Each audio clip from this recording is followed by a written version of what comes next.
कार्तिक मास महात्म्य कथा अध्याय 34। सूत जी ने ऋषियों से कहा प्रसंग बखान। 34वें अध्याय पर दया करो भगवान। ऋषियों ने पूछा, हे सूत जी, पीपल के वृक्ष की शनिवार के अलावा सप्ताह के शेष दिनों में पूजा क्यों नहीं की जाती? सूत जी बोले, हे ऋषियों, समुद्र मंथन करने से देवताओं को जो रत्न प्राप्त हुए उनमें से देवताओं ने लक्ष्मी और कौस्तुभ मणि भगवान विष्णु को समर्पित कर दी थी। जब भगवान विष्णु लक्ष्मी जी से विवाह करने के लिए तैयार हुए तो लक्ष्मी जी बोली, हे प्रभु, जब तक मेरी बड़ी बहन का विवाह नहीं हो सकता तब तक मैं छोटी बहन आपसे किस प्रकार विवाह कर सकती हूँ।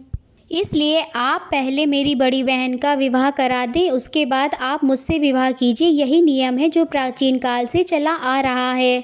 सूत जी ने कहा, लक्ष्मी जी के मुख से ऐसे वचन सुनकर भगवान विष्णु ने लक्ष्मी जी की बड़ी बहन का विवाह उद्दालक ऋषि के साथ संपन्न करा दिया। लक्ष्मी जी की बड़ी बहन अलक्ष्मी जी बड़ी कुरूप थी। उनका मुख बड़ा, दांत चमकते हुए, उनकी देह वृद्धा की भांति, नेत्र बड़े बड़े और बाल रूखे थे।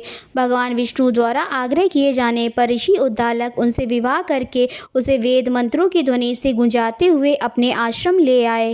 वेद ध्वनि से गुंजित हवन के पवित्र धुएं से सुगंधित उस ऋषि के सुंदर आश्रम को देखकर अलक्ष्मी को बहुत दुख हुआ। वह महर्षि उद्दालक से बोली, चूंकि इस आश्रम में वेद ध्वनि गूंज रही है इसलिए यह स्थान मेरे रहने योग्य नहीं है, इसलिए आप मुझे यहाँ से अन्यत्र ले चलें। उसकी यह बात सुनकर महर्षि उद्दालक बोले, तुम यहाँ क्यों नहीं रह सकती और तुम्हारे रहने योग्य अन्य कौन सा स्थान है वह भी मुझे बताओ। अलक्ष्मी बोली, जिस स्थान पर वेद की ध्वनि होती हो, अतिथियों का आदर सत्कार किया जाता हो, यज्ञ आदि होते हो, ऐसे स्थान पर मैं नहीं रह सकती। जिस स्थान पर पति पत्नी आपस में प्रेम से रहते हो, पितरों के निमित्त यज्ञ होते हो, देवताओं की पूजा होती हो, उस स्थान पर भी मैं नहीं रह सकती। जिस स्थान पर वेदों की ध्वनि ना हो, अतिथियों का आदर सत्कार ना हो, यज्ञ ना होते हो, पति पत्नी आपस में क्लेश करते हो, पूज्य वृद्धों सत्पुरुषों तथा मित्रों का अनादर होता हो, जहाँ दुराचारी चोर पर स्त्रीगामी मनुष्य निवास करते हो, जिस स्थान पर गायों की हत्या की जाती हो, मदपान ब्रह्म हत्या आदि पाप होते हो, ऐसे स्थानों पर मैं प्रसन्नता पूर्वक निवास करती हूँ। सूत जी बोले, अलक्ष्मी के मुख से इस प्रकार के वचन सुनकर उद्दालक का मन खिन्न हो गया। वह इस बात को सुनकर मौन हो गए। थोड़ी देर बाद वे बोले कि ठीक है, मैं तुम्हारे लिए ऐसा स्थान ढूंढ लूँगा। जब तक मैं तुम्हारे लिए ऐसा स्थान ना ढूंढ लूँ तब तक तुम इसी पीपल के नीचे चुपचाप बैठी रहना। महर्षि उद्दालक उसे पीपल के वृक्ष के नीचे बैठाकर उसके रहने योग्य स्थान की खोज में निकल पड़े, परंतु जब बहुत समय तक प्रतीक्षा करने पर भी वे वापस नहीं लौटे तो अलक्ष्मी विलाप करने लगी।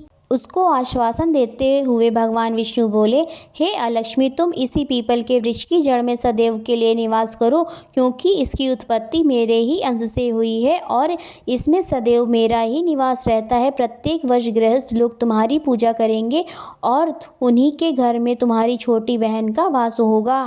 स्त्रियों को तुम्हारी पूजा विभिन्न उपहारों से करनी चाहिए। मनुष्यों को पुष्प, धूप, दीप, गंध आदि से तुम्हारी पूजा करनी चाहिए, तभी तुम्हारी छोटी बहन लक्ष्मी उन पर प्रसन्न होगी। सूत जी बोले, ऋषियों, मैंने आपको भगवान श्री कृष्ण, सत्यभामा तथा पृथु नारद का संवाद सुना दिया है, जिसे सुनने से ही मनुष्य के समस्त पापों का नाश हो जाता है और अंत में वैकुंठ को प्राप्त करता है। यदि अब भी आप लोग कुछ पूछना चाहते हो तो अवश्य पूछिए, मैं उसे अवश्य कहूँगा। सूत जी के वचन सुनकर शौनक आदि ऋषि थोड़ी देर तक प्रसन्नचित्त वहीं बैठे रहे। तत्पश्चात वे लोग बद्री नारायण जी के दर्शन हेतु चले गए। जो मनुष्य इस कथा को सुनता है या सुनाता है उसे इस संसार में समस्त सुख प्राप्त होते हैं। ओम नमो नारायणा। ओम नमो भगवते वासुदेवाय। आशा करती हूँ आप सभी को यह वीडियो अवश्य ही पसंद आई होगी। अगर आपको यह वीडियो पसंद आई हो तो प्लीज़ इसे लाइक करें, अपने दोस्तों के साथ इसे शेयर करें और हमारे इस चैनल को सब्सक्राइब अवश्य ही करें। राधे राधे।